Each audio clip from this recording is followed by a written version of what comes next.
Breakfast করতে ডাকছে, চলে আসুন। সকাল সকাল উঠেই সে যে কি খুশি, বাড়ি ভর্তি, তার বাড়ির মানুষজন রয়েছে, কোথায় দাদুভাই রয়েছে, কোথায় পিসিমণি রয়েছে, খুঁজে খুঁজে এই রুমে কে আছে? নক করো প্রথমে, আসবো।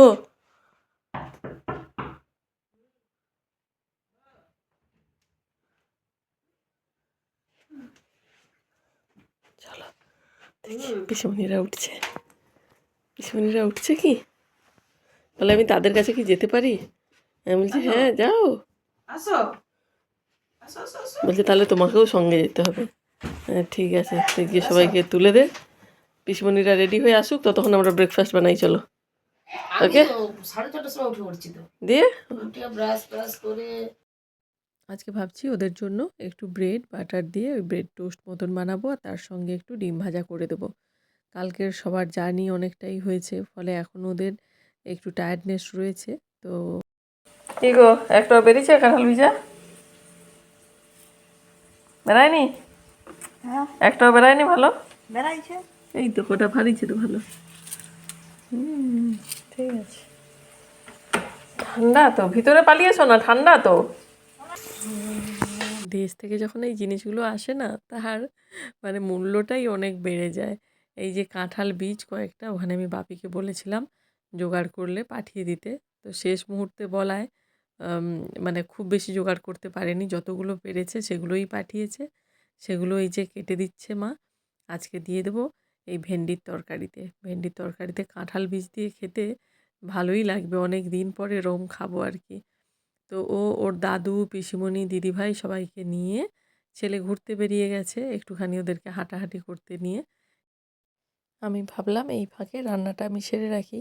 মা তো অলরেডি আনাজ টানাজগুলো অনেক কেটে দিয়েছে, আর মাকে বললাম তুমি তাহলে স্নান করে পুজোটা করে দাও, ততক্ষণ আমার রান্নাটাও হয়ে যাবে। আর ওরা ফিরে আসতে আসতে কিছু ফলও কেটে রাখবো, তাহলে ওরা এসে ফল টল খেয়ে একটু স্নান টান করবে, তারপরে একসাথে সবাই লাঞ্চ করতে বসবো। ভেন্ডির তরকারি এমনিতে নিরামিষ খুব একটা ভালো লাগে না, তবে আজকে চিংড়ি মাছ রয়েছে, চিংড়ি মাছ দিয়ে ভেন্ডি তরকারিটা করব ভাবছি। তাহলে একটু ওই কুচো চিংড়ি দিলে টেস্টটাও ভালো হয়। এখানকার এশিয়ান শপগুলোতে মোটামুটি তো সব রকম সবজিই পাই এখন কম বেশি। আগে যেটা একেবারেই পেতাম না, সেটা কিন্তু এখন মোটামুটি অনেক কিছুই পেয়ে যাই। তো রান্না করতে করতে ভাবলাম দেশ থেকে যেগুলো আনা হয়েছে সেগুলোও তোমাদেরকে একটু দেখাই। যদিও আলাদা করে একটা ব্লগ করে তোমাদেরকে দেখাবো যে দেশ থেকে কি কি এসছে। তবে ছেলে আম খেতে ভালোবাসে, সেজন্য আম। আর তবে পেয়ারাগুলো দেখো আনতে আনতেই পেকে গেছে একেবারে। তার সঙ্গে ড্রাগন ফ্রুটস, এটাও বাপি পাঠিয়েছে। এখানে বাবা কিছু পেয়ারা আম পাঠিয়েছে, শ্বশুরমশাই লেবু নিয়ে এসছে, দিদিভাইও লেবু নিয়ে এসছে, দিদিভাই নাড়ু বানিয়ে নিয়ে এসছে, তালের বড়া এসছে। কিন্তু দুঃখের বিষয় হলো তালের যে বড়াগুলো কেন জানি না একদম নষ্ট হয়ে গেছে। মানে সাধারণত অ্যাটলিস্ট থেকে যায় এগুলো জানি, তেলে ভাজা জিনিস, কিন্তু দেখলাম তালের বড়াটা একেবারে কেমন গন্ধ গন্ধ ছেড়ে গেছে, খাওয়া যাচ্ছে না। এত কষ্ট করে সব বানিয়ে দিল, এরা নিয়েও আসলো, কিন্তু কি আর করার আর কি, সে আর খাওয়া গেল না। তো এই টুকিটাকি সব জিনিস এসছে দেশ থেকে, এইগুলো মানে আমার রান্নাঘরে সেই আমের গন্ধ আর কি পুরো ম ম করছে। কিন্তু দেখো আমগুলোও কেমন থেতলে গেছে একেবারে। পাঠিয়েছিল হচ্ছে তোমার কাঁচা অবস্থাতেই, কিন্তু ব্যাগের মধ্যে কিভাবে যেন সব ধাক্কাধাক্কি হয়ে এরকম থেতলে গেছে, আর কেমন না একটা হালকা গন্ধও ছেড়ে গেছে। সেই হয় না যে দোলকে গেলে বা একটু থেতলে গেলে যেরকম গন্ধ হয়, সেরকম। এক দুটো একটু ভালো রয়েছে, কিন্তু কয়েকটা বেশ এরকম হয়ে গেছে আর কি। তো যাই হোক, যা পেয়েছি তাই ভালো, দেশ থেকে এসছে বলে কথা। সে থ্যাতলানোই হোক, যেগুলো একদম গন্ধ করছে খেতে পারছি না, বাকিগুলো মোটামুটি খেয়েছি। আর এই যে দেখো ছেলে তার দাদুদেরকে নিয়ে যে হাঁটতে বেরিয়েছিল, সব এসছে। হায়, এরকম ভিজা স্নান করা, জামা প্যান্ট চেঞ্জ করা, কি ব্যাপার? বিশু তোর গায়ে জল দিয়েছিল? হায় মা, তোরা ওর বাড়ি ঢুকে গেছিলি কেন? তোরা তো হাঁটতে গেছিলি। দাদু পিসিমণি সব কই রে? তারা কই?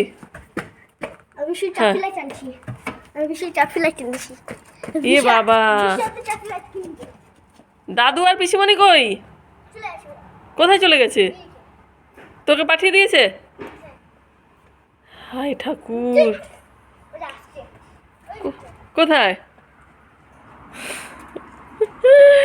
তুই তাদেরকে ছেড়ে দিয়ে তুই কি দিদি ভাই আর তুই বিশুর বাড়ি গেছিলি নাকি? করে দাও একবার। তাকে দায়িত্ব দিয়েছিলাম যে তুই আশপাশটা সবাইকে ঘুরিয়ে নিয়ে আয়, ততক্ষণ আমি রান্নাবান্নাটা করে রাখি। তুই আশেপাশে বেশি দূর যাবি না, আশপাশটা ঘুরিয়ে তোর স্কুলটা, রাস্তাটা, এগুলো সব ঘুরিয়ে নিয়ে আসবি।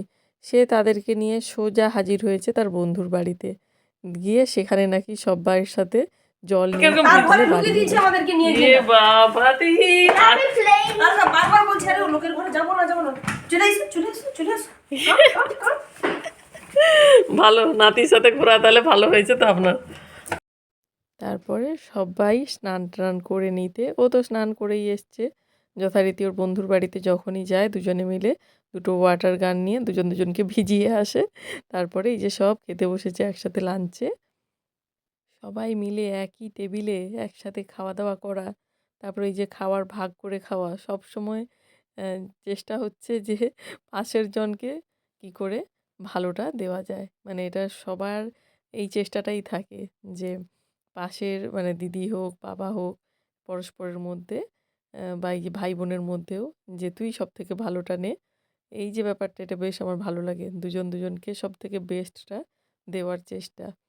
তো সেই সব হতে হতে খাওয়া দাওয়া, খুনসুটি, তার সঙ্গে মজা আড্ডা। এতদিনে আমার বাড়ির এত বড় যে টেবিলটা সেটা কাজে লাগলো ফাইনালি। এতদিন ভাবতাম এত বড় টেবিল কি হবে, তো সেই টেবিলটা ফাইনালি কাজে লাগলো। সবাই একসাথে এরকম খাওয়া দাওয়া নিয়ে দুপুরের খাওয়া দাওয়া করতে বসেছি। তার সঙ্গে কত দিনের সব জমা গল্প, আর সেই খেতে খেতে যে এইসব আড্ডা দেওয়ার পরেও আবার শুতে এসছি, এসেও দেখো সবাই সেই এক বিছানায় এসে ঢুকে গেছে। ঘুরে চলে আসো। আমি ঠিক আছে তুমি তাহলে কাজ করে একের দিকে ঘুরে আসো। একটুখানি গল্প টল্প করার পর দুপুরে যে যার মতন একটু রেস্ট নিয়েছিল। আর ওর অফিস ছিল, ও আবার অফিসে বসে গেছিলো অফিসের কাজে। তারপরে বিকেলবেলা অফিস শেষ হওয়ার পরে ও বাকিদেরকে নিয়ে একটু দোকানে বাজারহাট করতে নিয়ে গেছিলো। আর দোকানগুলোও দেখাবে কি কি পাওয়া যায়, কেমন হয় এখানকার দোকান, সেগুলো দেখতে ও পুচকেটাকে নিয়ে আর বাবা, দিদিভাই, ভাগ্নি সবাইকে নিয়ে বেরিয়ে গেল। আমি আর মা বাড়িতেই ছিলাম, যে রাত্রের কি রান্নাবান্না হবে বা কী হবে সেগুলো একটু দেখাশুনো। তা বাদেও এই জায়গাগুলো আমরা 10 বার ঘুরেছি বলে আর যেতেও ইচ্ছে করলো না। এই টাইমটায় ভাবলাম সব থেকে ভালো ব্লগিং করি, একটু ভিডিওগুলো বানাই। আর ও দেখো সন্ধেবেলা ঘুরে এসেই আবার ওর বন্ধু বাড়িতে চলে এসছে, ওর দিদিভাই আছে, সবাই মিলে ওরা খেলাধুলোয় এই ঘরে বিছানাটা মানে বিছানা খেলনা মিলে কি করেছে আমার বসার ঘরটাকে দেখো শুধু। বেস্ট টিচার হয়েছিল না অনেক কালকে বলছিল, মানে না, অনিতের স্কুলেও বেস্ট টিচার হয়নি, কিন্তু ওর ভালো লাগে বেস্ট টিচার হিসেবে। ও আচ্ছা আচ্ছা, আমি ভাবলাম যে ও কোমর ব্যথা করছে। দর্পণ দাদা বেস্ট টিচার দেখেছিস? আবার সন্ধেবেলায় দর্পণ এসেছিল, ওর দাদু এসছে শুনে সবার সঙ্গে আড্ডা দেবে একটুখানি, সেজন্য ও এসছিল। মানে সব মিলিয়ে আমার বাড়িটা এত জমজমাট হয়ে উঠেছে, বাচ্চারা বড়রা সবাই মিলে আমরা এত এনজয় করছি, কী যে ভালো লাগছে কি বলি। আমার বাড়িটা সবসময় এরম আনন্দমুখর হয়ে থাকুক, ঈশ্বরের কাছে এটাই প্রার্থনা জানাই। তোমাদের কেমন লাগলো জানিও। ভালো থেকো, সুস্থ থেকো, দেখা হবে আবার পরের ভিডিওতে। ততক্ষণের জন্য টাটা।